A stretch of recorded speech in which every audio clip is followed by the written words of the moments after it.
Hello and welcome to the Flipping and Wholesaling Houses in New York show. I'm Michael Pinter, where I teach you how to start flipping and wholesaling houses, or if you're already doing it, how to grow your business. So today I got a question of what happens after due diligence. That's a very general question. It really depends if you're a buyer, if you're a seller, what type of due diligence it is. So let's deal with all the possibilities today. So first of all, let's talk about commercial. So if you're in commercial, you're in contract, you have a due diligence period, right? The bigger the deal, the longer the due diligence period you have, because you have to really examine all the leases and all the legal paperwork, especially if it's a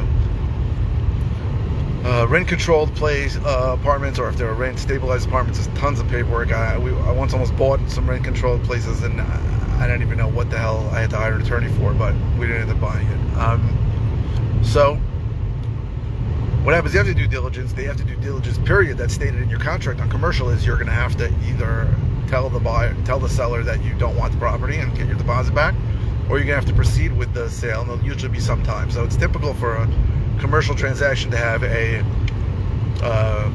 45-day due diligence period with a 90-day close. So after the due diligence period, your contract your deposit becomes hard. You're not getting that back, but you have 45 days to get your financing in order and close. Now, due diligence really is for the buyer, right? It really doesn't apply to the seller, but the question is what happens after. So if you're a seller and on a commercial transaction, the buyer is done with his due diligence period, your attorney should let him know that the due diligence period is over. We're assuming you're proceeding, and that basically means he's not getting his deposit back. Now, on a residential property in New York, there really is no due diligence after the contract's done. It's very common in other states for there to be. It's very easy to get into contract in other states where the contract takes place in really 49 states between a buyer and a seller. A buyer wants to buy a property, he goes to a seller, he says, I want to buy it, draws up a contract, and then there's typically a due diligence or an inspection contingency or period where he'll do his work after. New York is very different. The transaction takes place between a seller's attorney and a buyer's attorney. So all the due diligence gets done before contract on a residential transaction in New York. Sorry, and I get asked this question all the time.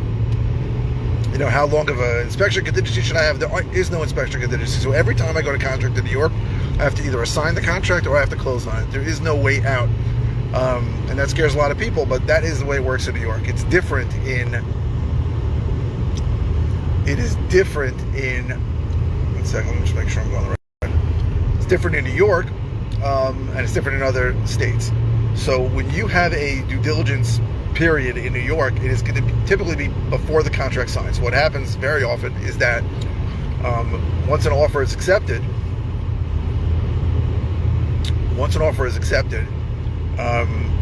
the inspection gets done and all the stuff gets done before the contract is signed.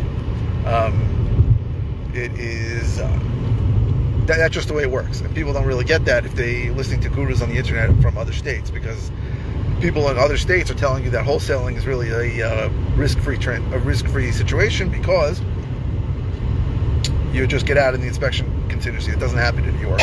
So if you are a seller and the due diligence period is over, that typically means you're going to contract. And if you're a buyer and this due diligence period is over, usually means they want you to put up the deposit and go to contract. So that is what happens on a residential transaction, and what happens in New York versus other parts of really 49 other states. What happens is then you move forward with the transaction. But again, the real only time it's going to be called due diligence, the way it is, anytime it's going to be called due diligence, usually it's for a commercial transaction. In a residential transaction, you want to do your due diligence before anything is signed or any deposit is given, because while it's very easy to get into contract in 49 states, it's also very easy to get out of contract in 49 states. But in New York, once you're in contract, nobody's getting out of contract. So I tell the story a lot. One of the first wholesale deals I did was a 6-figure deal, very angry seller, and I told my attorney that I think I'm scared this guy's going to be upset. And basically what he said is he could be upset at the closing, but he's still got to sell it to you. So just to reiterate, what happens if you are a buyer and a seller changes his mind, doesn't want to sell to you, you can do two things in New York you really can't do anywhere else.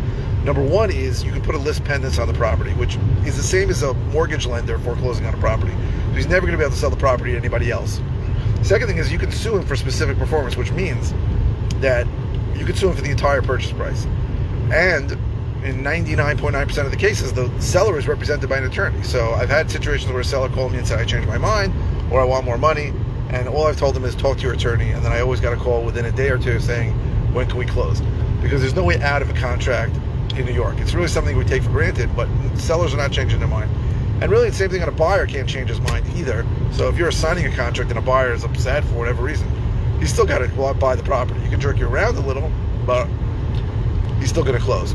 So I hope this was helpful. If you're interested in other ways I can help you, go to howtoflipnewyork.com. If you are interested in a course that teaches how to do what I do, go to howtoflipnewyorkcourse.com. If you're interested in coaching, go to coaching.howtoflipnewyork.com. If you're watching on YouTube, please subscribe. If you are watching on any platform, please give me a thumbs up and likes. They really help me. And please keep the comments coming. I go live 5 times a week. I don't always know what the hell I'm going to talk about, so your comments give me topics to discuss. There are no bad comments. You can ask any question. It doesn't even have to be about the video you're watching. If it's a simple answer, I'll just respond. If it's something that I've covered before, I will send you a link to a video. And if it's something new, I'll do a video on it. Thank you very, very much for watching.